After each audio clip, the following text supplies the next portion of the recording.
Corporate அக்கவுண்டிங்கிற சப்ஜெக்டில் இருக்கிற banking company அக்கௌண்ட்ஸுடைய balance ஷீட்டை எப்படி ப்ரிப்பேர் பண்ணணுங்கிறது தான் இந்த வீடியோவில் பார்க்க போகிறோம். பேங்கிங் ரெகுலேஷன் ஆக்ட் 1949 ஃபார்ம் ஏல கொடுத்துருக்கிற அந்த ஸ்பெசிமனை ஃபாலோ பண்ணி தான் எல்லா பேங்கிங் கம்பெனியும் அவங்களுடைய பேலன்ஸ் ஷீட்டை ப்ரிப்பேர் பண்ணணும். ஓகே, பேலன்ஸ் ஷீட்டை ப்ரிப்பேர் பண்ணுறதுக்கான ஸ்பெசிமனில் மொத்தம் 12 ஷெட்யூல்ஸ் இங்கே இருக்குது. 12 ஷெட்யூல்ஸில் 11 ஷெட்யூல்ஸ் மட்டும்தான் கேல்குலேஷனுக்கு வரும். 12th ஷெட்யூல் அப்படிங்கிறது கண்டிஜன் லைபிலிட்டிஸ்.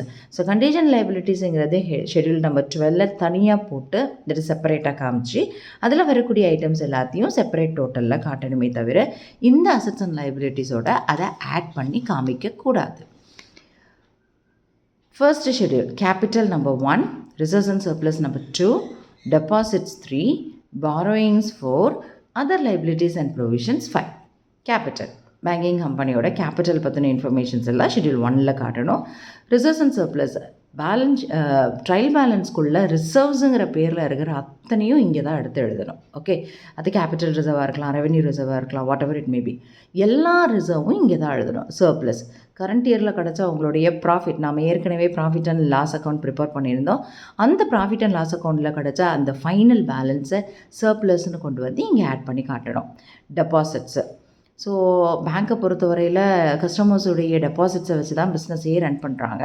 ஸோ அந்த டெபாசிட் அமௌண்ட்டை எப்போ கஸ்டமர் கேட்டாலும் திருப்பி கொடுக்கணும். ஸோ அந்த டெபாசிட் அப்படிங்கிறது பேங்க்கை பொறுத்தவரையில் it is a liability. Okay, then next borrowings. Bank வந்து யார்கிட்டலாம் வந்து பாரோ பண்ணியிருக்காங்களோ அத்தனை பாரோயிங்ஸும் பேங்க் திரும்ப கொடுக்கணுங்கிறதுனால பாரோயிங்ஸ் அப்படிங்கிறது it is a liability. Other liabilities and provisions, சம்மில் ப்ரொவிஷனுங்கிற ஹெட்டிங்கில் இருக்கிற அத்தனை ப்ரொவிஷனையும் இந்த ப்ரொவிஷன்ஸ்க்கு கீழே ஆட் பண்ணணும். அதர் லைபிலிட்டிஸ் என்னென்ன ஐட்டம்ஸ் எல்லாம் இந்த ஷெட்யூல்குள்ளே வரும் அப்படிங்கிறதெல்லாம் செப்பரேட்டாகவே இதில் எக்ஸ்பிளைன் பண்ணியிருக்கேன். அது உங்களுக்கு ரொம்ப யூஸ்ஃபுல்லாக இருக்கும்.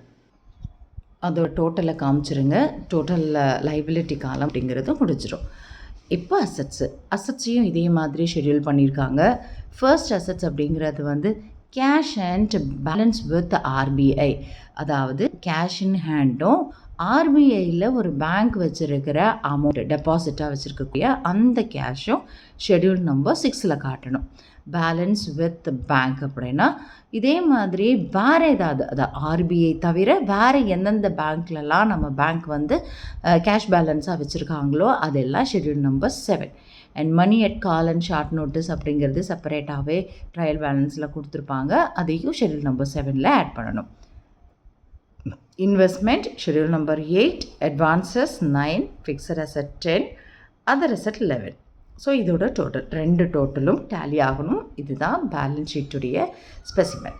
தென் ஷெட்யூல் நம்பர் 12 அப்படிங்கிறது வந்து கண்டிப்பாக சம்பளம் வரணும். இருந்தது இல்லைன்னா கூட நீங்கள் டோட்டலில் முடிச்சுட்டு கீழே கண்டிஜன் லைபிலிட்டின்னு செப்பரேட்டாக ஷெட்யூல் நம்பர் 12ல் காமிக்கணும். ஷெட்யூல் நம்பர் 12ல் வரக்கூடிய ஐட்டம்ஸ் என்னென்ன அப்படின்னு சொல்லி பார்த்தோம் அப்படின்னா கிளைம்ஸ் பை எம்ப்ளாயீஸ், அதாவது கண்டிஜன் லைபிலிட்டினா ஃபஸ்ட்டு என்னன்னு தெரிஞ்சுக்கோங்க.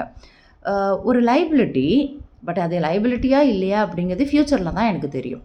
ஒரு கஸ்டமருக்காக நான் ஒரு கேரண்டி கொடுத்துருக்கேன். ஒரு பேங்க் இப்போ இம்போர்ட் எக்ஸ்போர்ட் பிஸ்னஸ் பண்ணுற ஒரு கஸ்டமராக இருக்காங்க அப்படின்னா பேங்க்கோடைய கேரண்டி அங்கே முக்கியம். ஸோ பேங்க்கோட கேரண்டி கொடுத்துருக்காங்க. அந்த கஸ்டமர் பணத்தை பே பண்ணலைன்னா மட்டும்தான் அந்த பேங்க் அப்படிங்கிறது இப்போது வந்து பே பண்ணணுங்கிற சிச்சுவேஷன் வரும்.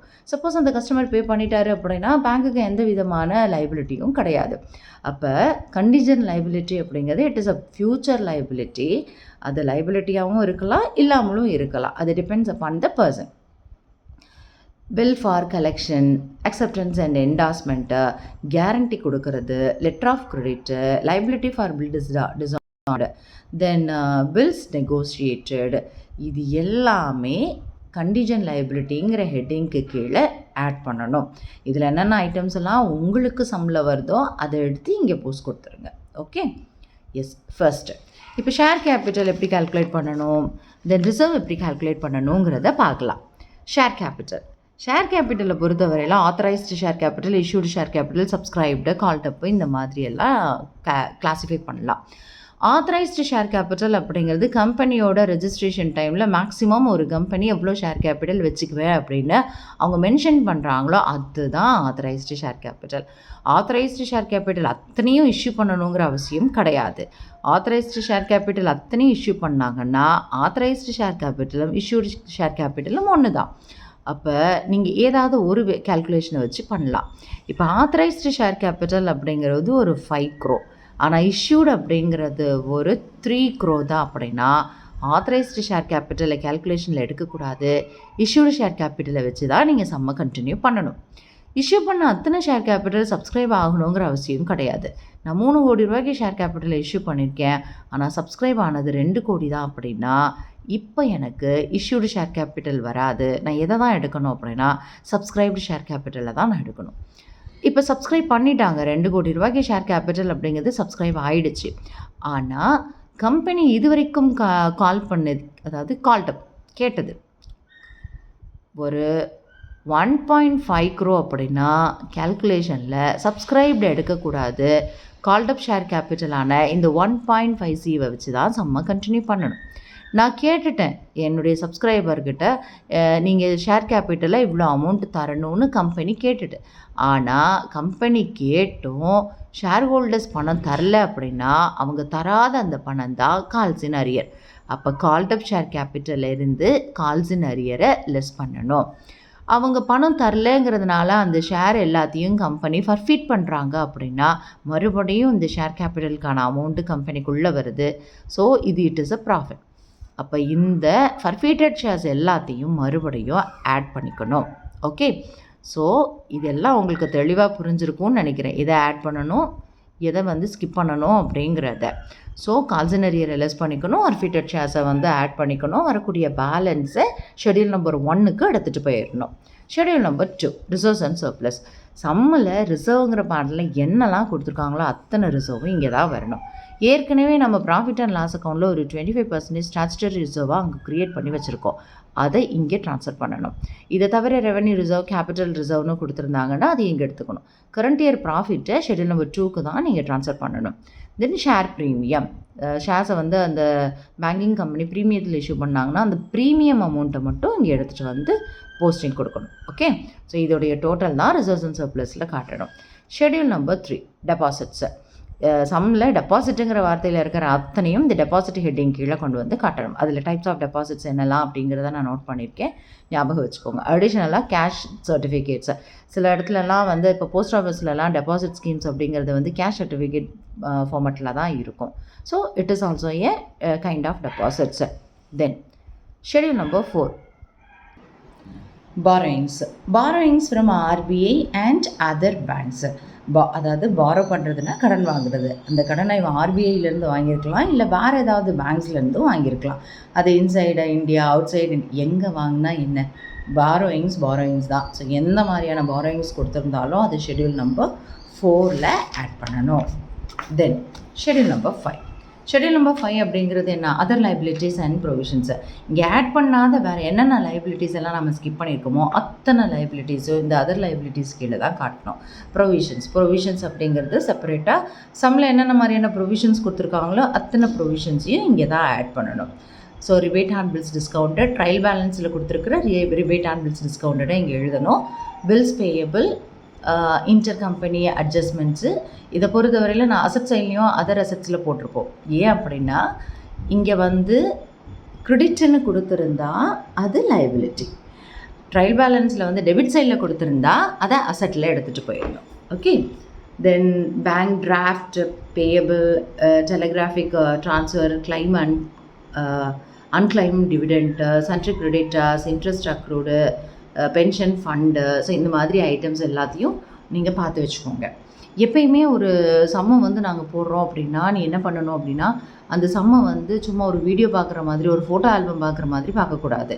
கையில் ஒரு பேப்பர், பென் எடுத்துகிட்டு அதை ஒர்க் அவுட் பண்ணி பார்க்கணும். அப்படின்னா மட்டும்தான் அந்த சம்மை நீங்கள் ப்ராப்பராக அண்டர்ஸ்டாண்ட் பண்ணுறீங்களா, அந்த ஷெட்யூலெல்லாம் ஞாபகம் இருக்கா அப்படிங்கிறதெல்லாம் நீங்கள் உங்களை செக் பண்ணி பார்த்துக்க முடியும். ஸோ இதெல்லாத்தையும் நீங்கள் ஃபாலோ பண்ணுங்கள். ஷெட்யூல் நம்பர் 6 பொறுத்தவரையில் என்ன அப்படின்னா இங்கேருந்து தான் நமக்கு அசட்ஸ் டிரான்சாக்ஷன்ஸ் அப்படிங்கிறது ஸ்டார்ட் ஆகுது. So cash and bank balance with RBI and cash in hand. கையில் இருக்கிற பணமோ இல்லை ஆர்பிஐயில் இருக்கிற பணமோ மட்டும்தான் ஷெட்யூல் நம்பர் 6ல் காட்டணும். ஷெட்யூல் நம்பர் 7 அப்படிங்கிறது cash balance with other bank and money at call and short notice. Schedule number 8 அப்படிங்கிறது இட் இஸ் அன் இன்வெஸ்ட்மெண்ட்டுங்கிறது கவர்மெண்ட் செக்யூரிட்டிஸாக இருக்கலாம், ஷேர்ஸாக இருக்கலாம், பாண்ட்ஸாக இருக்கலாம், இல்லை கோல்டாக இருக்கலாம். ரிசர்வ் ஃபண்ட் இன்வெஸ்ட்மெண்ட்டுங்கிற பேரில் இருக்கிற அத்தனையும் இங்கே தான் காமிக்கணும். அட்வான்சஸ் ஷெட்யூல் நம்பர் 9ல் வரக்கூடிய ஐட்டம்ஸ். பில்ஸ் பர்ச்சேஸ்டுன்னு கொடுத்துருந்தாலும் ஷெட்யூல் நம்பர் 9 தான். பில்ஸ் டிஸ்கவுண்டட்னு கொடுத்துருந்தாலும் இங்கே தான் போடணும். பில்ஸ் பர்ச்சேஸ்ட் அண்ட் டிஸ்கவுண்டட்னு சேர்த்து கொடுத்துருந்தாலும் அட்வான்சஸில் தான் எழுதணும். சம்லேயே அட்வான்சஸ்ன்னு கொடுத்துருப்பாங்க. ஆக்சுவலாக அசட்டில் எடுக்கணுமா அந்த லைபிலிட்டியில் எடுக்கணுமாங்கிறத எதை பேஸ் பண்ணி டிசைட் பண்ணணும் அப்படின்னா, ட்ரையல் பேலன்ஸில் டெபிட்டில் இருக்கா க்ரெடிட்டில் இருக்கா. டெபிட்டில் இருக்கிற எல்லா ஐட்டமும் அசட் தான், க்ரெடிட்டில் இருக்கிற ஐட்டம்ஸ் வந்து லைபிலிட்டிஸில் எடுக்கணும். So loan, cash credit, term loans, current account, over draft, cash credit, advances. Okay, then next schedule number 10 fixed asset. Fixed assets உங்களுக்கு தெரியும் என்னென்ன மாதிரியான ஃபிக்ஸட் அசெட்ஸ் எல்லாம் இருக்குன்னு. சப்போஸ் நம்மள டிப்ரிஷியேஷன் கேல்குலேட் பண்ண சொல்லியிருந்தாங்க அப்படின்னா அந்த ஃபிக்ஸட் அசெட்ஸ்க்கு டிப்ரிஷியேஷன் ரிலீஸ் பண்ணி பேலன்ஸாக அவுட் காலத்தில் எழுதிக்கோங்க. அதர் அசெட்ஸு இதை தாண்டி இருக்கக்கூடிய என்ன அதர் அசெட்ஸ் இருக்குன்னா இன்டர் ஆஃபர்ஸ் அட்ஜஸ்ட்மெண்ட்ஸு. ஏற்கனவே அதர் லைபிலிட்டிலையும் பார்த்தோம். அது கிரெடிட்டில் இருந்ததுன்னா அதர் லைபிலிட்டி, அதுவே டெபிட்டில் இருந்ததுன்னா other asset. Interest accrued on investments, stamps and stationery, branch adjustments, inter office adjustments மாதிரி தான் பிரான்ச் அட்ஜஸ்ட்மெண்ட்ஸும். So silver other assets.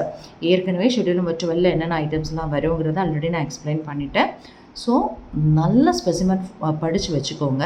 இந்த ஸ்பெசிமென் தெளிவாக தெரிஞ்சுது அப்படின்னா உங்களுக்கு பேலன்ஸ் ஷீட் ப்ரிப்பேர் பண்ணுறது ரொம்ப ஈஸியாக இருக்கும். Thank you so much.